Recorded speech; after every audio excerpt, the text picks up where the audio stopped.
gorillas. That's still explaining to us. Okay, so who's not been to this talk before? Put up your hand. Okay, so a few people then.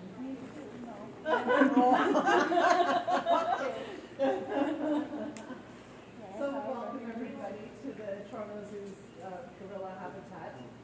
My name is Heidi, and I'm here to tell you a bit about our gorillas. So the three of them that you're seeing behind me right now are the three females that we have. I know they're going down now and you can't really see them from where you're standing, but the bigger one, Gozi, she's 26, and she is the mother of the two youngsters. That is Nika, who's sitting up there on the wall. She is 11, and then Charlie just followed her mom downstairs, and Charlie is 7 years old. And they're going downstairs to visit with Swalani. So as I said previously, I'm sure you just heard me, that we're actually standing over them. There is a tunnel that connects this habitat with the holding back there. So Swalani has the holding and he's allowed to go in the tunnel just so that he can visit the girls and that, you know, we're keeping up with this relationship with the gorillas. And then the two boys that we have, oh, and by the way, Swalani is 25. He's fairly new to our zoo. He arrived in August. So I don't know if you guys are native to Toronto. If you are, you would have heard that Charles passed away just over a year ago. So he was our silverback for a very, very long time. He arrived when the zoo opened, and when he died, he was 52 years old.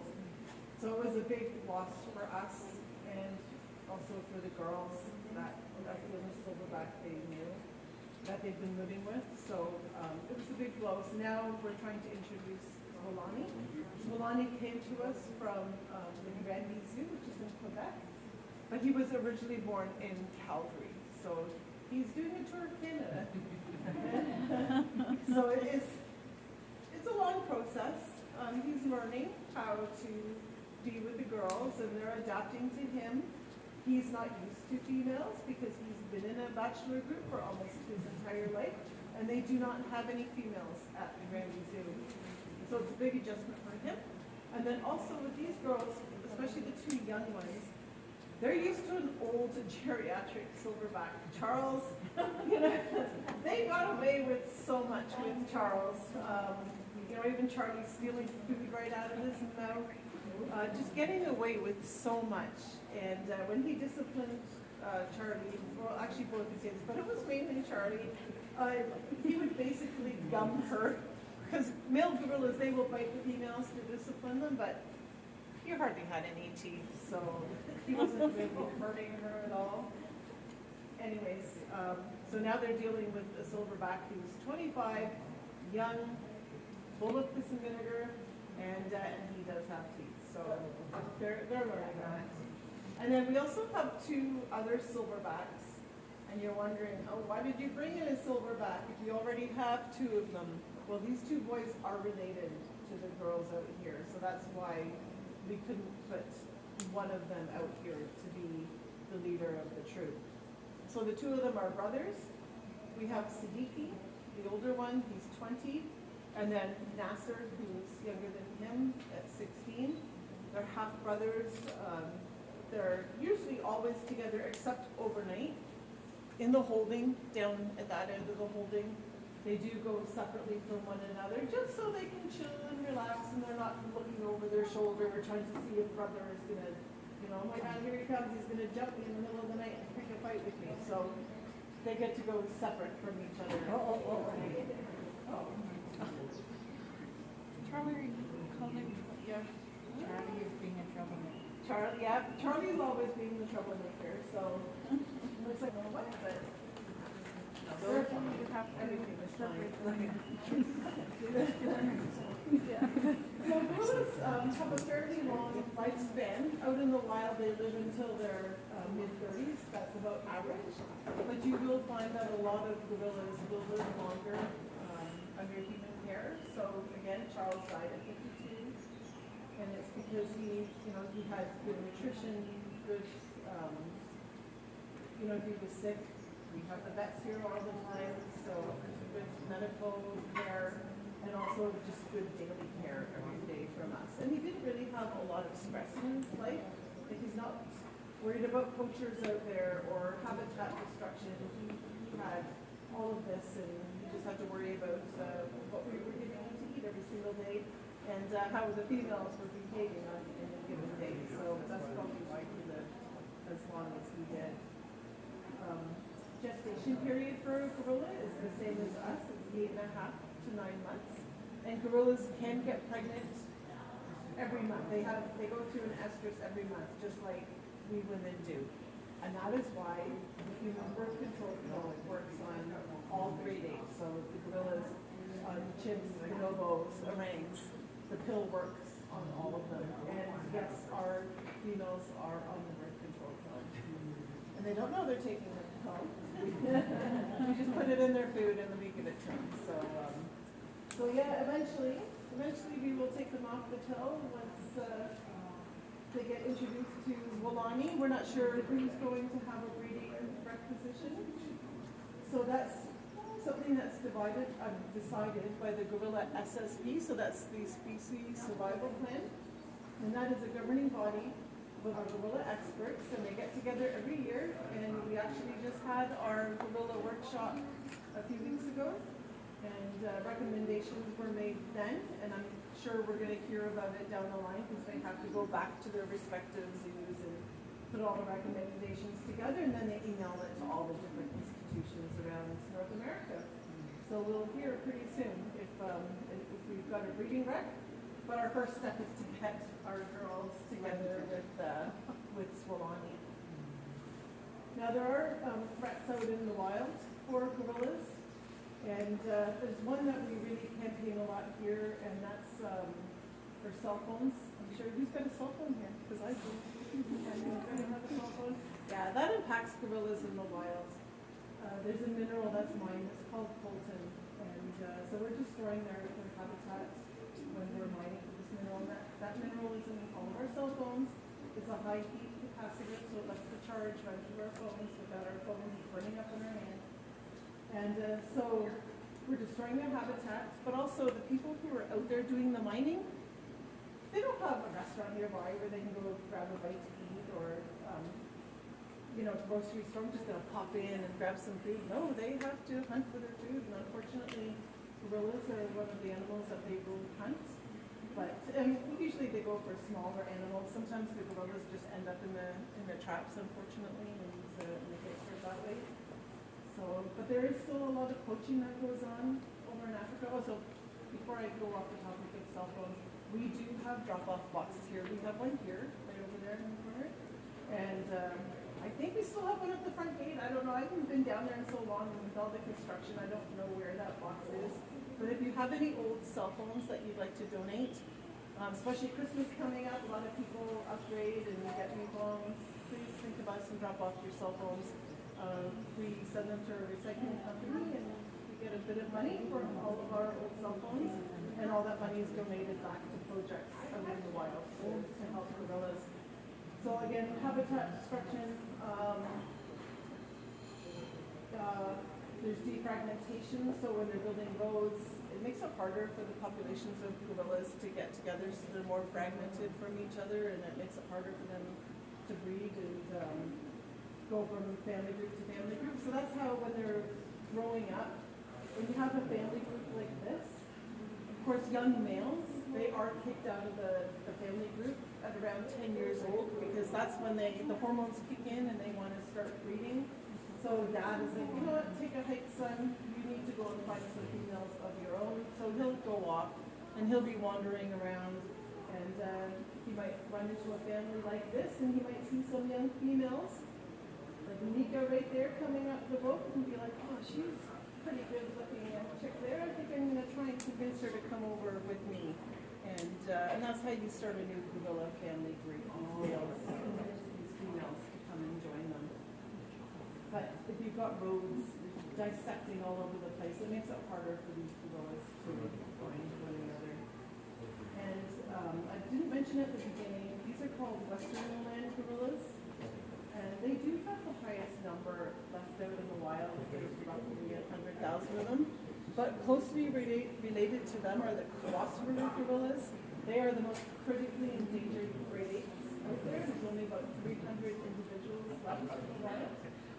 And then the other subspecies of gorillas, you've got your mountain gorillas, which everyone knows about, and they're always featured on all the TV shows.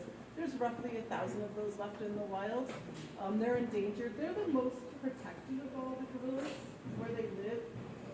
You have rangers always patrolling their parks, and they're the ones who aren't being killed.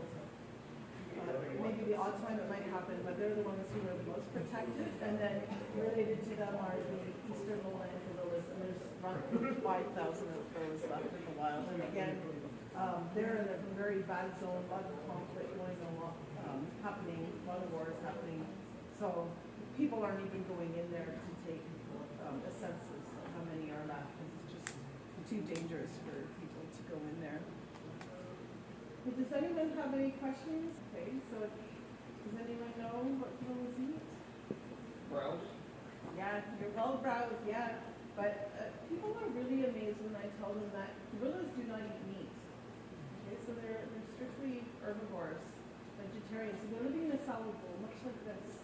And they're just walking around all day long, and they're foraging on all the greenery. And this is what they're sustained on. And look at the size of them. I know you can't see the boys out here, but the boys are 400 and 450 cows. So guys, you can be vegetarians and still be big and buff. So yeah, that's what gorillas eat. So here at the zoo, we give them lots of vegetables, the stuff that we buy in the grocery store. So anything that you see in the grocery store, we're picking that up and we're giving it to the gorillas. And there's 2 meals that we feed in the holding area, and that's back there. We separate the gorillas from one another. They're not great at sharing with each other. That's why we can't just throw all their food out there and expect everyone to get their fair share of the food. So that's why we separate them from breakfast and dinner. But the rest of the greenery, like all the different lettuces and what have you, we put it out here in various locations, and we call that forage. And then, if one happens to get a bit more than the other, no big deal, because it's not really high calorie stuff that they're getting. Okay, any questions from any? You've heard my topics many times. Oh, you're welcome here. Yeah, thank you. You're welcome. Do you guys have any questions about gorillas? No, but look at humans. There's humans that still breed with their family. Yeah. That's not good, but yeah. Uncles to aunts. So, Thank you. Getting excited. yeah. And the girls are going to be in another part of the building. So, We're going to see them in a day. So, but if you want to see the boys right now, outside, look in the window there. But they also have access to outside. Yeah. So sometimes it's hard to see them in that room. Yeah, Because if one's you are. sitting, he's down at the bottom. I want to see him up there. I want to see him too. Yeah, I got a good one. See sometimes. Do they get friendly to you guys, like, being star? You know So what? I'll go to the washroom and then come out and just sit here. They know us. I don't know what your definition of friendly is. We're not sitting there having cups of tea with them. But Like getting like some. they know us. So when we're working with them, they're very comfortable Oh, I with can't us. wait. So when somebody comes through, they will usually hit the mesh at them, or if it's the boys, they might, do the chest beating, or the boys really slam the mesh. Yeah, so they know who we are, and they're not fond of strangers. Yeah. Yeah. So, like, for example, you're standing right there and, Yeah, and that's fine. You know what? Other people have been in here, like we have our zoo photographer who will take pictures. They don't really know him, but they're fine with it because this isn't really, like, this is a neutral zone, but when they're in the holding back there where it's really just us keepers, and then we have to bring, let's say, maintenance man through, they react to it. so y'all are privileged, sort of. Right, yeah, that's not, these people don't feed them every day, they don't interact with them, so they don't know what their intentions are, right? So Was that Nika or Gozi? that's Gozi up there, and then Charlie, and then Gozi, Nika. are you gonna cause trouble? Probably. No, she's just That's just sitting been Charlie. there. She's probably gonna take a pee or something. Charlie, she's up in those. Yeah, Charlie's trouble. Sorry? Look at them. Yeah.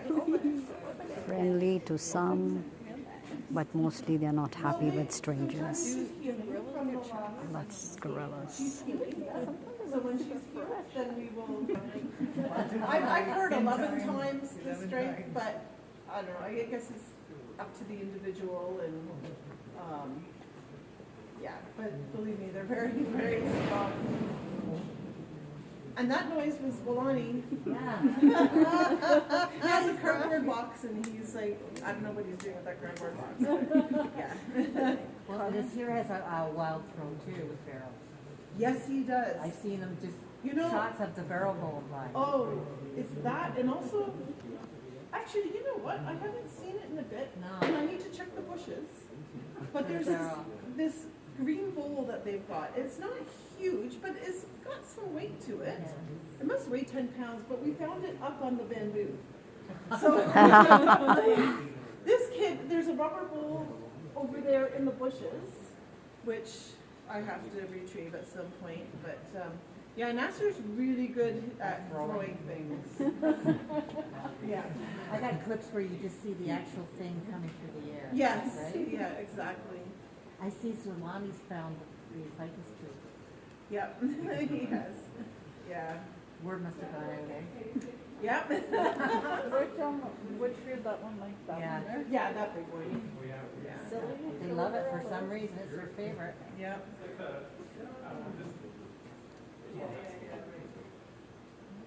Thank you. Yeah, it's gonna be in around. I don't know. Steph is setting up back there right now. 3:30.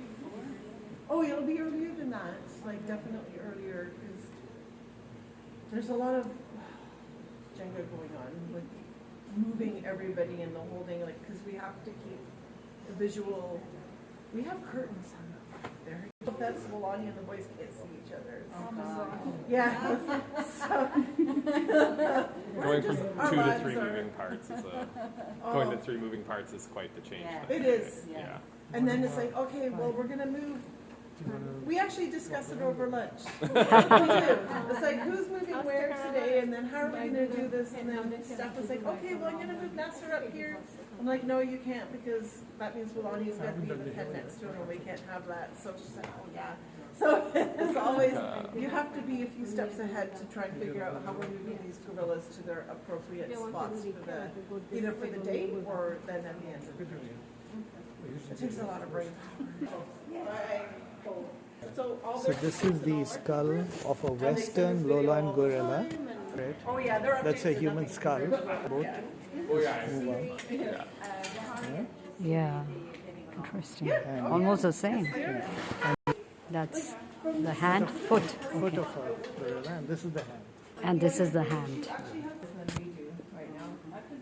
So they'll do Jahari and Jaziri, and they'll pick like these 2 or 3 females, and then another day it'll be these females, and then I think there's been a few times where it's been all the females and him, but 1 or 2 females that are a bit bossy. So yeah, so they're not quite at the point. And she's very. To help save great apes, recycle your cell phone. doing it right. That's what she was talking about. Yep.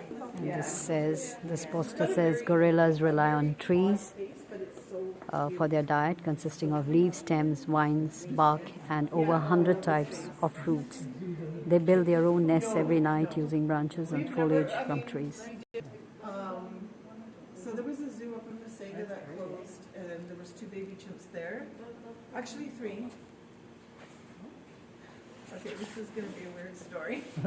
So 2 baby chimps, and they were sent here because that zoo closed. There was a 3rd chimp there, but then went back with its owner. That owner was my neighbor, so I used to play with this big. When I was a kid, I used to play with this chimp all the time. I do not recommend having a chimp as a pet. Do not ever. Any great ape, any monkey, nothing. Just do not. This was. I did not own this chimp. My neighbor did, but it was, and I was bitten many times. So I have scars. So, but I love this chimp. She's still alive. She lives in Trinidad at the Emperor Valley Zoo. Trinidad, Trinidad. Yes, Trinidad. So I go visit. Yes. That's where I'm from. Well, there you go. If you go and if you see Sudi, I'm Sudi the chimp, So she's there at the zoo now? Yeah. I'm going there in April. So I'm going Yeah. to She's I'm now. from Tunapuna. Oh my I'm goodness. from how old Central. is she? Okay, so she arrived in the 1970s, early 1970s, as like maybe a 1-year-old. Oh, so now. So now okay. she's in her Yeah. We do the calculation. like in her 50s, Whoa. I guess. Yeah, somewhere around there. Oh, she's pretty old then. She's old, Yeah. but chimps live to be around 70. Like that's not a normal age. So what happened to the two that came here? They also went to Trinidad Oh, they Zoo. also went to So there was a director at the time who his wife decided, I'm going to teach these chimps sign language. Well, that director got fired, and we didn't want the chimps because we just didn't have a display for them. So at the time, the guy who ran that zoo, his wife was from Toronto, so he would come up here a lot. And then they asked him, "Do you want some chimps?" And he said, "Sure." And that's when they ended up. The other two have since passed away. But her name used to be Susie when she lived here. It is now Sudi at that zoo. Yes. I'll take photos when I'm Yeah. Yeah. We had a table set up, all our volunteers. They sat here with the books that people could sign, and you could do your condolences to her. And yeah. Awesome. Yeah. Yeah, she was a huge icon for so many people, and it was a great loss. Never missed any of her talks or anything. I know, I never went, and unfortunately, it's just, the tickets were out of my price range. Like $100 to go, it's like, sorry, I won't even go and see a rock band for, Jim Goodall. yeah. She was the pioneer So anyone research scientist for Are going chimps, to help Steph mountain gorillas. So she was a pioneer. Pioneer, research, and really the pioneer. Somebody's feeling maternal, I guess. Hoping one day she'll get bred by him. I will say though, So those are the volunteers. He'll be the new silverback. This Walani will be the new silverback. He's 25 years old right now. And so he will be introduced and he'll become the new head of this troop.